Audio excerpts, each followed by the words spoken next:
ಅಭಿನಯ ಚಕ್ರವರ್ತಿ 6 ಅಡಿ ಕಟೌಟ್ ಎಂದೇ ತಮ್ಮ ಅಭಿಮಾನಿಗಳಿಂದ ಕರೆಸಿಕೊಳ್ಳುವ ಕಿಚ್ಚ ಸುದೀಪ್ ಇಂದು ತಮ್ಮ ಹುಟ್ಟುಹಬ್ಬವನ್ನು ಆಚರಿಸಿಕೊಳ್ತಾ ಇದ್ದಾರೆ.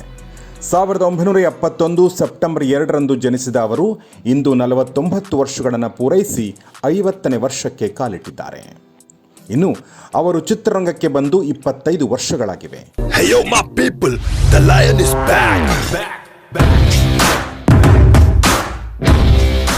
ಈ ಸಂಭ್ರಮವನ್ನು ವಿಕ್ರಾಂತ್ ರೋಣ ಚಿತ್ರತಂಡ ಜಗತ್ತಿನ ಅತ್ಯಂತ ದೊಡ್ಡ ಕಟ್ಟಡ ಬುರ್ಜ್ ಖಲೀಫಾ ಮೇಲೆ ಈ ವರ್ಷದ ಆರಂಭದಲ್ಲಿ ಆಚರಿಸಿದ್ದೂ ಆಗಿದೆ.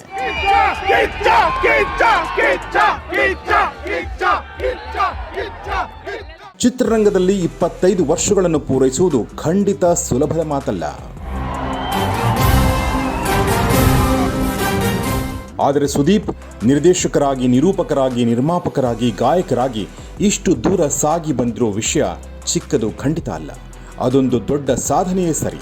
ಅದರಲ್ಲೂ 2021ನೇ ವರ್ಷ ಅವರ ಪಾಲಿಗೆ ಬಹಳ ಮುಖ್ಯವಾದ ವರ್ಷ. ಒಂದು ಕಡೆ ಅವರಿಗೆ 50 ವರ್ಷ, ಇನ್ನೊಂದು ಕಡೆ ಅವರು ಚಿತ್ರರಂಗಕ್ಕೆ ಬಂದು 25 ವರ್ಷ. ಈ ಸಂಭ್ರಮವನ್ನು ಸುದೀಪ್ ಅವರಿಗೆ ಈ ವಿಡಿಯೋ ಡೆಡಿಕೇಟ್ ಮಾಡುವ ಮೂಲಕ ಆಚರಿಸಲು ಗೌರಿ ಶಕ್ಕಿ ಸ್ಟುಡಿಯೋ ಮುಂದಾಗಿದೆ. ಸುದೀಪ್ ಅವರ 50ನೇ ಹುಟ್ಟುಹಬ್ಬದ ಸಂದರ್ಭದಲ್ಲಿ ಗೌರಿ ಶಕ್ಕಿ ಸ್ಟುಡಿಯೋ ಕಡೆಯಿಂದ ಅವರಿಗೆ ಹುಟ್ಟುಹಬ್ಬದ ಶುಭಾಶಯಗಳು.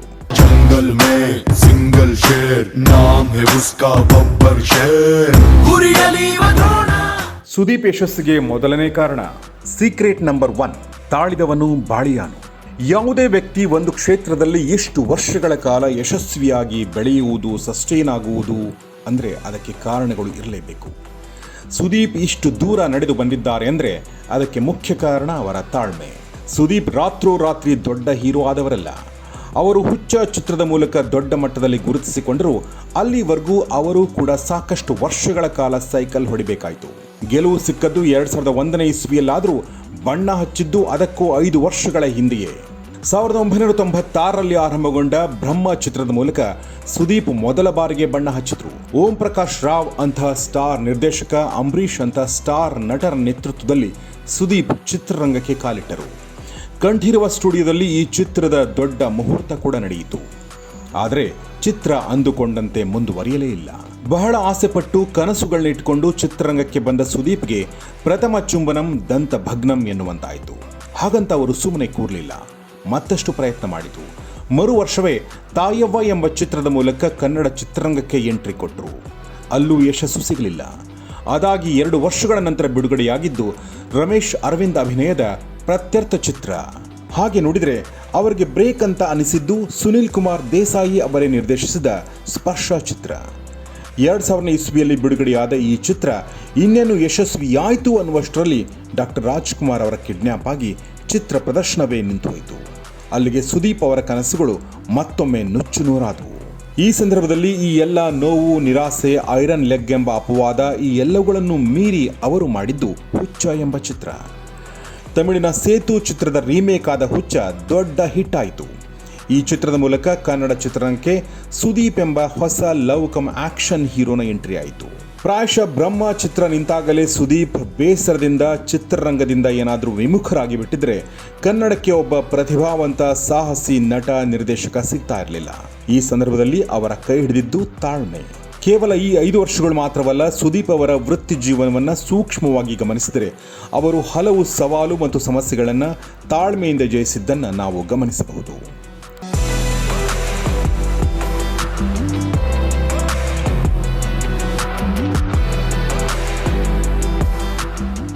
Secret number 2, ಸ್ನೇಹಜೀವಿ. ಕೊಡುವುದರಲ್ಲಿಯೇ ಖುಷಿ. ಸುದೀಪ್ ಅವರ ಗೆಲುವಿಗೆ ಇನ್ನೊಂದು ಕಾರಣ ಎಂದರೆ ಅವರ ವ್ಯಕ್ತಿತ್ವ. ಮೇಲ್ನೋಟಕ್ಕೆ ಅವರಿಗೆ ತುಂಬ ಆಟಿಟ್ಯೂಡ್ ಇದೆ ಎನಿಸುವಂತೆ ಕಂಡರೂ ಕೂಡ ಹತ್ತಿರ ಹೋದರೆ ಸುದೀಪ್ ಹಾಗಲ್ಲ. ಅವರೊಬ್ಬ ಅದ್ಭುತ ಸ್ನೇಹಜೀವಿ, ಎಲ್ಲಕ್ಕಿಂತ ಹೆಚ್ಚಾಗಿ ವಿಶಾಲ ಹೃದಯಿ. ಅವರು ಯಾರನ್ನಾದರೂ ಇಷ್ಟಪಟ್ಟರೆ ಅವರನ್ನು ಪ್ರೀತಿಸುವುದು ಮಾತ್ರವಲ್ಲ, ಅವರ ಏಳ್ಗೆಯಲ್ಲೂ ಪ್ರಮುಖ ಪಾತ್ರ ವಹಿಸುತ್ತಾರೆ. ಇದಕ್ಕೆ ಉದಾಹರಣೆ ಎಂದರೆ ಅವರ ಕ್ರಿಕೆಟ್ ಟೀಮ್ನ ಹಲವು ಸದಸ್ಯರ ಬೆನ್ನಿಗೆ ಇವರು ನಿಂತದ್ದು, ಅವರಿಗೆ ಮೆಂಟರ್ ಆಗಿ ಪೋಷಿಸಿದ್ದು. ಇತ್ತೀಚೆಗೆ ಬಿಗ್ ಬಾಸ್ನಲ್ಲಿ ಸ್ಪರ್ಧಿಸಿದ್ದ ರಾಜೀವ್ ಆಗಲಿ, ಪ್ರದೀಪ್, JK, ರಾಹುಲ್ ಮುಂತಾದ ಹಲವರನ್ನು ಅವರು ಉತ್ತೇಜಿಸುತ್ತಾ ಬಂದಿದ್ದಾರೆ. ಅದೇ ಕಾರಣಕ್ಕೆ ಅವರ ಸುತ್ತಮುತ್ತ ಯಾವಾಗಲೂ ಸ್ನೇಹಿತರಿರ್ತಾರೆ. ಇನ್ನು ಹೊಸ ಚಿತ್ರತಂಡಗಳಿಗೂ ಕೂಡ ಸುದೀಪ್ ಪ್ರೋತ್ಸಾಹ ನೀಡ್ತಾನೆ ಇರ್ತಾರೆ. ಇನ್ನು ಸುದೀಪ್ ಕೊಡುವುದರಲ್ಲೂ ಎತ್ತಿದ ಕೈ. ಕಷ್ಟದಲ್ಲಿರುವವರಿಗೆ ಸ್ಪಂದಿಸುತ್ತಾರೆ ಮತ್ತು ಸಹಾಯ ಮಾಡುತ್ತಲೇ ಇರುತ್ತಾರೆ. ಅದಕ್ಕೆ ಸಾಕಷ್ಟು ಉದಾಹರಣೆಗಳು ಕಣ್ಣ ಮುಂದಿವೆ. ಕೊರೋನಾ ಮತ್ತು ಲಾಕ್ಡೌನ್ ಸಂದರ್ಭದಲ್ಲಿ ಸುದೀಪ್ ತಮ್ಮ ಕಿಚ್ಚ ಸುದೀಪ್ ಚಾರಿಟಬಲ್ ಸೊಸೈಟಿಯ ಮೂಲಕ ಅವರ ಸಾವಿರಾರು ಅಭಿಮಾನಿಗಳ ಮೂಲಕ ಹಸಿದಿದ್ದ ಅದೆಷ್ಟೋ ಜನರಿಗೆ ಊಟ ಹಾಕಿದ್ದಾರೆ.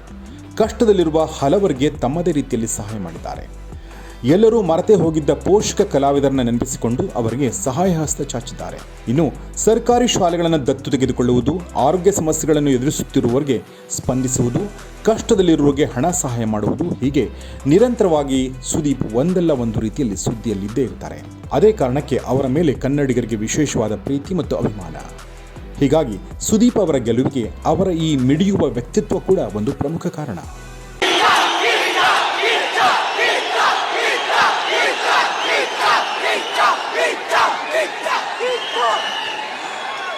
Secret number 3, sky is the limit.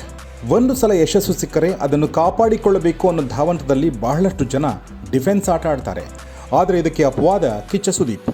ಎಲ್ಲಿ ಯಶಸ್ಸು ಸಿಕ್ಕರೂ ಅವರು ಅಲ್ಲಿಯೇ ನೆಲೆ ನಿಲ್ಲದೆ ತಮ್ಮ ಎಲ್ಲೆಗಳನ್ನು ವಿಸ್ತರಿಸಿಕೊಂಡರು. ಭಾಷೆ, ದೇಶಗಳ ಗಡಿಯನ್ನು ಮೀರಿ ಬೆಳೆದರು. ಇದು ಅವರ ಯಶಸ್ಸಿಗೆ ಇನ್ನೊಂದು ಪ್ರಮುಖ ಕಾರಣ.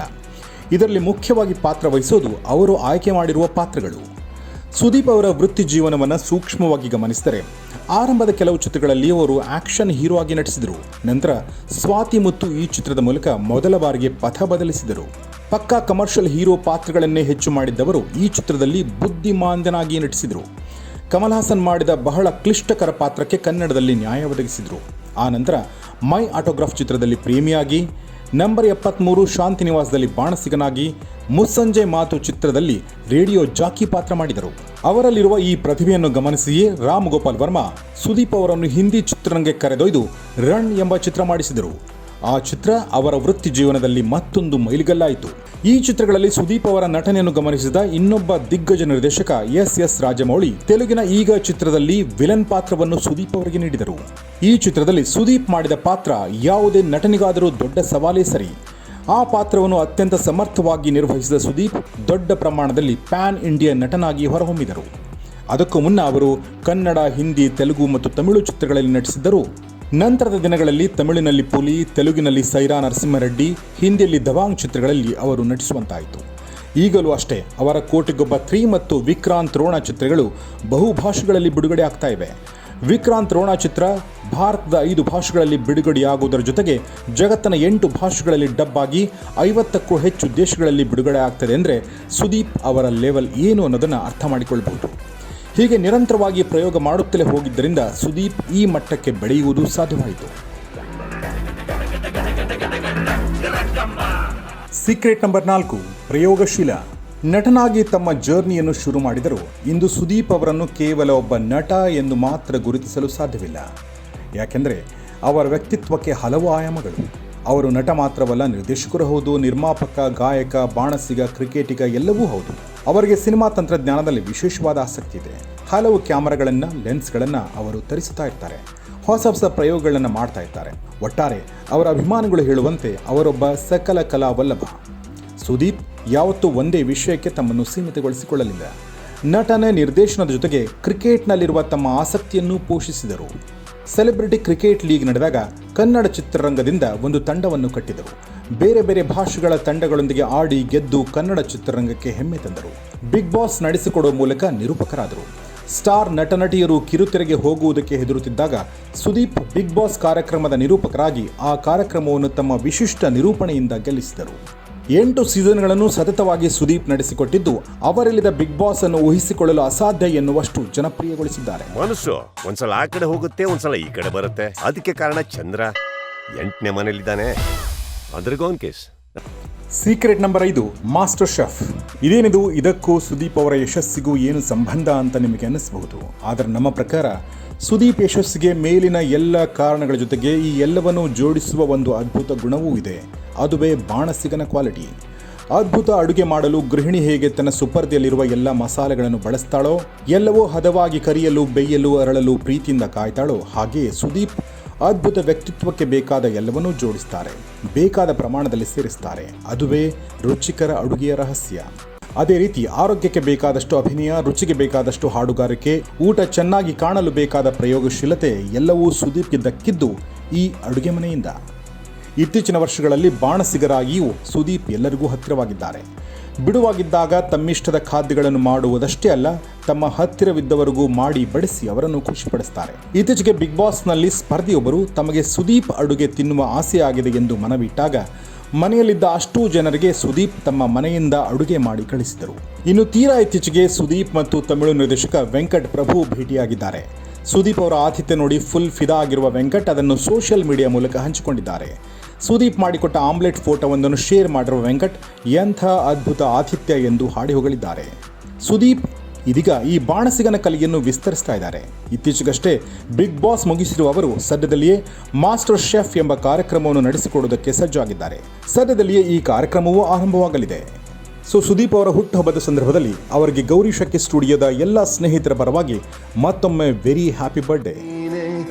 ಎಲ್ಲೆಲ್ಲೂ ನೀನೆ ಸಖಿ, ನೋವಲ್ಲೂ ನೀನೆ, ನಗುವಲ್ಲೂ ನೀನೆ, ಎಲ್ಲೆಲ್ಲೂ ನೀನೆ ಸಖಿ. ಸ್ನೇಹಿತರೆ, ಈ ವಿಡಿಯೋ ನಿಮಗೆ ಇಷ್ಟ ಆಗಿದ್ರೆ ಖಂಡಿತ ಇದನ್ನು ಶೇರ್ ಮಾಡಿ, ಕಮೆಂಟ್ ಮಾಡಿ, ಲೈಕ್ ಮಾಡಿ ಮತ್ತು ಈ ಚಾನಲ್ನ ಸಬ್ಸ್ಕ್ರೈಬ್ ಮಾಡಿ. ಜೊತೆಗೆ ಕಿಚ್ಚ ಸುದೀಪ್ ಅವರ ಸಿನಿಮಾಗಳಲ್ಲಿ ಅವರ ಅಭಿನಯದಲ್ಲಿ ಯಾವ ಸಿನಿಮಾ ಯಾವ ಸೀನ್ ನಿಮಗೆ ತುಂಬ ಇಷ್ಟ ಅನ್ನೋದನ್ನು ಕೂಡ ಕಮೆಂಟ್ ಬಾಕ್ಸಲ್ಲಿ ಬರೆದು ತಿಳಿಸಿ. ಗೌರಿ ಶಕ್ಕಿ ಸ್ಟುಡಿಯೋ ಒಳ್ಳೆ ಕೆಲಸ ಮಾಡ್ತದೆ, ಸಪೋರ್ಟ್ ಮಾಡಬೇಕು ಅಂತ ನಿಮ್ಗೆ ಅನಿಸಿದರೆ ನೀವು ಜಾಯಿನ್ ಬಟನ್ ಮೂಲಕ ಸಪೋರ್ಟ್ ಕೂಡ ಮಾಡ್ಬೋದು. ನೋಡ್ತಾ ಇರಿ ಗೌರಿ ಶಕ್ಕಿ ಸ್ಟುಡಿಯೋ. ನಮಸ್ಕಾರ.